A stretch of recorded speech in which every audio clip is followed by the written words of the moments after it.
Taurus, mag-ingat dahil ang maririnig mo ngayon ay hindi isang normal na mensahe. May pagbabago na nangyayari sa paligid mo ngayon, at kung hindi ka magiging maingat, maaari mong tuluyang makaligtaan ang isang makapangyarihang pagpapala na pilit pumapasok sa iyong buhay. May isang enerhiya na nabubuo sa iyong landas na tila kakaiba, parang tahimik na inihahanda ng universo ang isang malaking bagay para sa iyo sa likod ng mga pangyayari. Ngunit bago dumating ang pagpapalang ito, may babala kang kailangang maunawaan. Hindi lahat ng nangyayari ngayon ay nakikita, at hindi lahat ng pagkaantala ay kabiguan. Ilan sa iyong nararanasan, pagkalito, katahimikan, biglaang pagbabago, o emosyonal na bigat, ay bahagi ng isang mas malalim na espiritual na paggalaw. Sinusubukan ng universo na alisin ang mga bagay na hindi na nararapat sa iyong landas, upang sa wakas ay mapalitan ito ng isang bagay na mas maganda.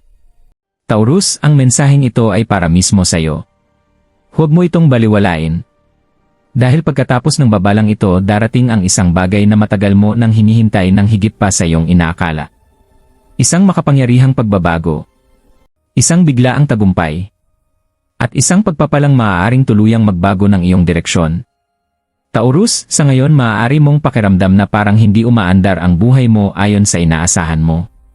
May ilang bagay na tila nadedelay, may mga sagot na hindi malinaw, at minsan naiisip mo kung bakit ang lahat ay nangyayari sa katahimikan sa halip na sa progreso. Ngunit ang kailangan mong maunawaan ay ang katahimikan ay hindi kailanman walang laman sa universo, palagi itong may inihahandang bagay. Ito ay panahon ng malalim na pagbabago ng enerhiya para sa iyo. Hindi ka binabaliwala ng universo at hindi ka nakakalimutan. Sa katunayan, may malakas na pag-aayos na nangyayari sa iyong landas ngayon. Ang mga lumang enerhiya, lumang koneksyon, at mga lumang sitwasyon na hindi natugma sa iyong paglago ay unti-unting inaalis, kahit na ito ay nakakapagbigay ng discomfort. Maaaring kamakailan mo lang naranasan ang emosyonal na kalituhan, mga hindi inaasahang pagtatapos, o mga sandaling pakiramdam mo ay na-stuck ka ng walang malinaw na direksyon. Ngunit ang mga ito ay hindi basta-bastang pangyayari. Bahagi ito ng isang banal na proseso na naghahanda ng espasyo para sa bagong bagay na papasok sa iyong buhay. Taurus, ang mensaheng ito ay paalala sa iyo na ang mukhang delay ay proteksyon pala. Ang mukhang pagkawala ay direksyon pala patungo sa tamang landas. At ang katahimikan ay paghahanda para sa isang breakthrough. May mas malaking bagay na paparating sa iyong buhay, isang bagay na may kasamang hamon at pagpapala. Ngunit bago mo ito lubos na matanggap, kailangan mo munang maunawaan ang babalang enerhiya sa paligid mo at manatiling alerto sa mga senyales na ipinapadala ng universo. Kaya manatiling nakakonek dahil ang susunod na darating ay magpapakita kung bakit lahat ng iyong pinagdaanan ay kailangan at kung paanong ang isang makapangyarihang pagpapala ay papalapit na ng mas malapit kaysa dati. Taurus, ang unang bagay na kailangan mong maunawaan ay may malakas na babalang enerhiya na nakapalibot sa iyong kasalukuyang landas. Hindi ibig sabihin nito na may tiyak na masamang imangyayari, ngunit kailangan mong maging mas maingat, mas matyaga, at mas mapili sa iyong mga desisyon ngayon. Mapapansin mo na ang ilang tao ay tila nag-iba ng pakikitungo sa iyo. Ang iba ay biglang lumalayo, habang ang iba naman ay muling nagpapakita ng hindi inaasahang interes sa iyong buhay. Hindi ito aksidente. Ito ay refleksyon ng nagbabagong enerhiya. Kapag malapit nang magbago ang iyong buhay, hindi lahat ay mananatili sa parehong pwesto sa iyong paligid. Sinusubok ng universo ang iyong kamalayan. Ipinapakita nito kung sino ang nakaalin sa iyong hinaharap at kung sino ang konektado lamang sa iyong nakaraan. Kung magmamadali ka sa desisyon, magtitiwala sa maling tao, o babaliwalain ang iyong inner voice, maaari mong madelay ang pagpapalang papunta sa iyo. Taurus, ang babalang ito ay hindi para takutin ka, ito ay para protektahan ka. Dahil minsan, ang pinakamalalaking pagpapala ay dumarating pagkatapos maalis ang pinakamalalaking distractions. At sa ngayon, unti-unting nililinis ng universo ang mga yon sa iyong landas. Point 2, nagsimula na ang energy shift. Taurus, kahit hindi mo pa ito lubos na nakikita, nagsimula na ang pagbabago sa iyong buhay. May isang bagay sa iyong energy field ang nag-iba. Hindi ka na katulad ng dati, ilang buwan na ang nakalipas, kaya ang ilang sitwasyon ay hindi na rin komportable para sa iyo. Ang mga bagay na dati ay normal ay maaaring pakiramdam ngayon ay mabigat o nakakalito. Ang mga relasyon ay maaaring lumayo.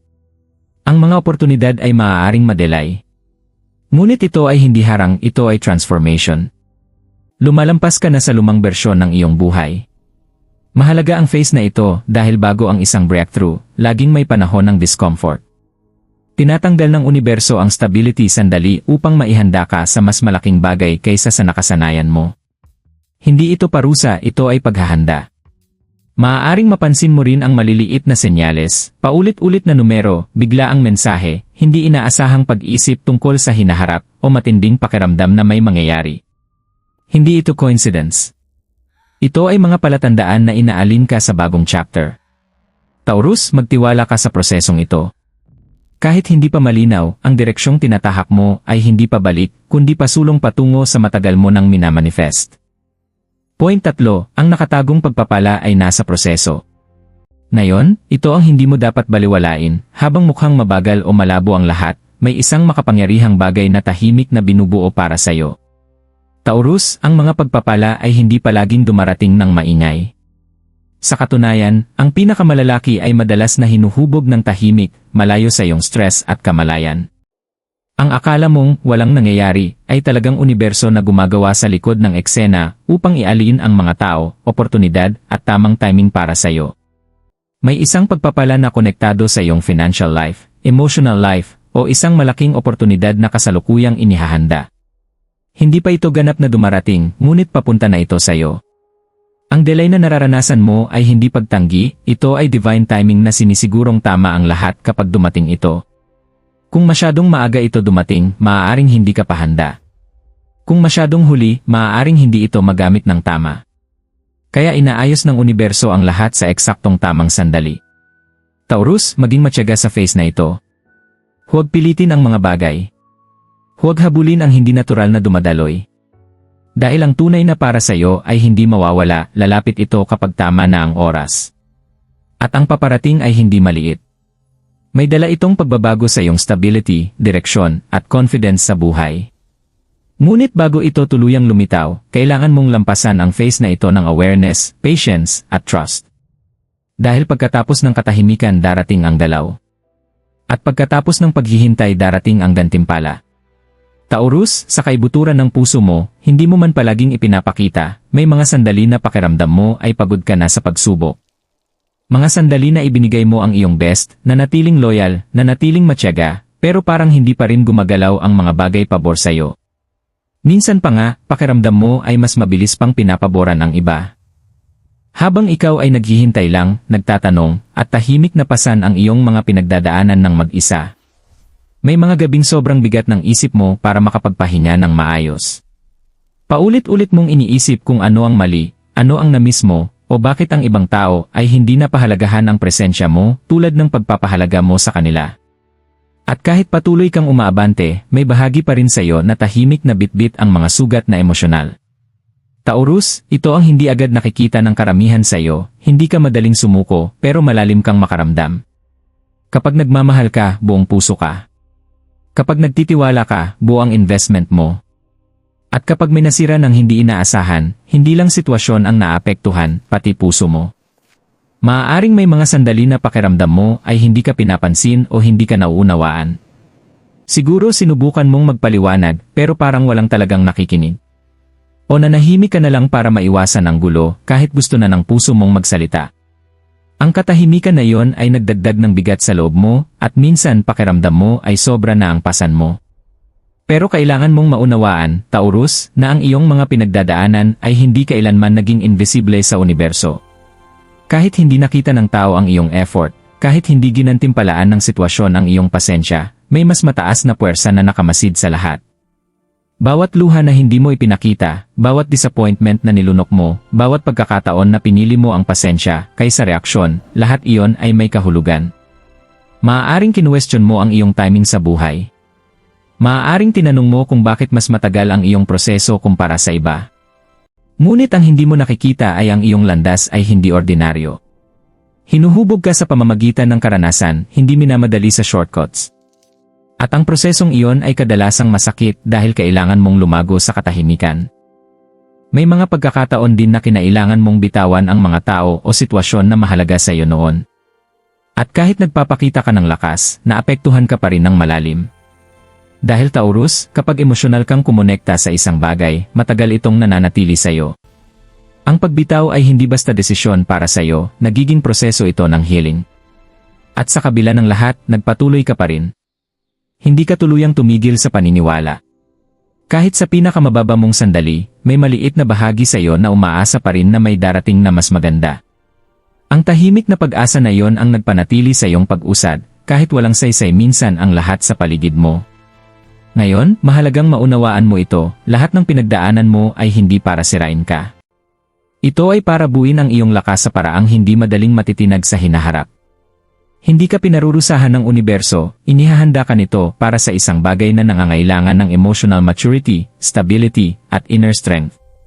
Taurus, ang bigat na emosyonal na iyong dinanas ay unti-unting nagiging karunungan. Ang sakit na iyong naranasan ay nagiging awareness. At ang pasensya na napilitan kang matutunan ay ngayon nagiging pinakamalaking advantage mo. Dahil hindi lahat ay kayang pagdaanan ang pinagdaanan mo at manatiling nakatayo pa rin na may pag-asa sa puso. Kahit ngayon, kung titingnan mong mabuti ang iyong buhay, mapapansin mo ang maliliit na pagbabago. Hindi ka na katulad ng dati mag-react. Iba na ang iyong pag-iisip. Mas aware ka na sa intensyon ng mga tao. Unti-unti mong natututunan na protektahan ang iyong enerhiya imbes na ibigay ito ng basta-basta. At kahit pagod ka pa rin minsan, may tahimik na lakas na nabubuo sa loob mo. Isang lakas na hindi kailangan ng validation, hindi kailangan ng approval, at hindi nakadepende sa iba para makaramdam ng kabuuan. Taurus, lahat ng pinagdaanan mo ay nagdala sa iyo sa puntong ito, hindi para pahinain ka, kundi para ihanda ka sa susunod na darating. Dahil ang bersyon mo ngayon ay hindi na katulad ng dati. Nagiging mas malakas ka, mas kalmado, at mas alin sa tunay na nararapat para sa iyo. At kaya ang susunod na phase ng iyong buhay ay napakahalaga dahil pagkatapos ng lahat ng emosyonal na bigat na ito, unti-unti nang nagsisimulang magbago ang lahat pabor sa iyo. Taurus, ito na ang sandaling nagsisimula ng magbago ang lahat, ngunit mangyayari lamang ito kung talagang nakikinig at mapagmatsyag ka. Dahil ang papasukin mong yugto ay hindi lang basta panibagong phase ng buhay mo, ito ay isang turning point na naghihiwalay sa iyong nakaraang mga pinagdadaanan at sa iyong hinaharap na mga pagpapala. Lahat ng naranasan mo hanggang ngayon ay humahantong sa eksaktong realization na ito, walang nasayang, at walang kabuluhan. Maaaring magsimula kang makapansin ng biglaang paggalaw sa iyong buhay. May mga bagay na matagal nang nakastock ay biglang magbubukas. May taong akala mo ay nawala na ay maaaring muling magpakita na may mensahe. May oportunidad na halos sinukuan mo na ay biglang bumalik sa iyong abot. At sa una, maaaring nakakasurprise kahit nakakalito. Pero Taurus, hindi ito coincidence. Ito ay alignment. Ang enerhiya sa paligid mo ay unti-unting nagbabago mula sa delay patungo sa movement. Ang dating block ay nagiging active na. Ang dating hindi malinaw ay unti-unting nagkakaroon ng direksyon. Ito ang tugon ng universo sa lahat ng iyong pinasan sa katahimikan. Ngunit mahalaga ito, huwag kang magmadali sa sandaling ito. Dahil kapag ang mga pagpapala ay nagsimulang lumapit, madalas itong may kasamang test ng pasensya at clarity. Hindi lahat ng bumabalik ay dapat manatili. Hindi lahat ng oportunidad ay dapat agad tanggapin. Kailangan mong kumilos ng may awareness, hindi emosyon. Taurus, itinuturo sa iyo ng turning point na ito ang isang mahalagang aral, hindi ka na nasa yugto ng bulag na paghihintay. Nasa yugto ka na ng maingat na pagpili. At ibang-iba ang enerhiyang iyon. May malaking posibilidad na ang isang partikular na bahagi ng iyong buhay ang unang magbabago. Maaaring ito ay konektado sa finances, career, o isang emotional connection na matagal nang stagnant. Mararamdaman mo ang paggalaw kung saan dati ay katahimikan. At ang galaw na iyon ay parang buhay na muling sumasagot sa iyo. Kasabay nito, lalakas din ang iyong intuition. Mas mararamdaman mo kung ano ang mangyayari bago pa ito maganap. Malalaman mo kung tama o mali ang isang bagay kahit walang malinaw na paliwanag. Hindi ito imahinasyon, ito ay pag-angat ng iyong awareness habang nagbabago ang iyong enerhiya. Taurus, ito ang iyong kumpirmasyon na tapos na ang waiting phase. Ang mga aral na kailangan mong matutunan ay naabsorb mo na. Ang bigat na emosyonal na iyong dala ay unti-unti nang nabibitawan. At ngayon, mas nagiging bukas na ang iyong landas kaysa dati. Pero tandaan mo ito ng mabuti, ang parehong universo na sumubok sa iyong pasensya ay ngayon sinusubok ang iyong awareness. Kaya kumilos ng dahan-dahan. Obserbahan ang lahat. Paniwalaan ang pakiramdam na alin at bitawan ang pakiramdam na pinipilit. Dahil ang paparating ay hindi lang simpleng improvement, ito ay isang shift na kayang baguhin ang buong direksyon ng iyong buhay. At kapag nagsimula na ito, wala nang balikan sa dating enerhiya. Taurus, nasa gilid ka na ngayon ng bagong chapter ng iyong buhay. At ang lahat ng mangyayari mula rito ay nakadepende sa kung paano mo ito haharapin. Taurus, kung ang mensaheng ito ay tumatama sa iyong puso, hindi ito basta random na video para sa iyo, parang ito ay para marinig mo sa eksaktong sandaling ito. Ang enerhiyang papasukin mo ay nangangailangan ng awareness, pasensya, at paniniwala sa sarili mong landas. Dahil ang paparating sa iyo ay hindi karaniwan, ito ay isang pagbabago na kayang baguhin ang iyong direksyon, katatagan, at mga desisyon sa hinaharap. Ngunit kailangan mong manatiling bukas upang matanggap ito. Ngayon, gusto kong gumawa ka ng maliit pero makapangyarihang hakbang. Mag-comment ka sa ibaba. Claim this blessing. Hindi lang ito simpleng comment, ito ay isang senyales na inaalin mo ang iyong sarili sa positibong enerhiyang dumarating sa iyo. At Taurus, huwag mong baliwalain ang nararamdaman mo ngayon. Ang inner sense na yon, ang tahimik na pag-asa, ang maliit na boses na nagsasabing may nagbabago, iyan ang iyong intuition na gumagabay sa iyo. Kung naniniwala ka sa mensaheng ito, siguraduhing i-like mo ang video at mag-subscribe sa channel dahil may mas marami pang powerful readings at spiritual messages na paparating. Ang universo ay madalas magpadala ng gabay sa iba't ibang layers at ito ay isang bahagi lamang ng mas malaking journey para sa iyo. Manatiling connected, manatiling aware, at higit sa lahat, manatiling matiyaga sa iyong proseso. Dahil ang para sa iyo ay hindi kailanman lilipas o makakalampas sa iyo. Taurus, papalapit na ang iyong blessing at sa pagkakataong ito, may dala itong kapangyarihang baguhin hindi lang isang bahagi ng iyong buhay kundi marami pa.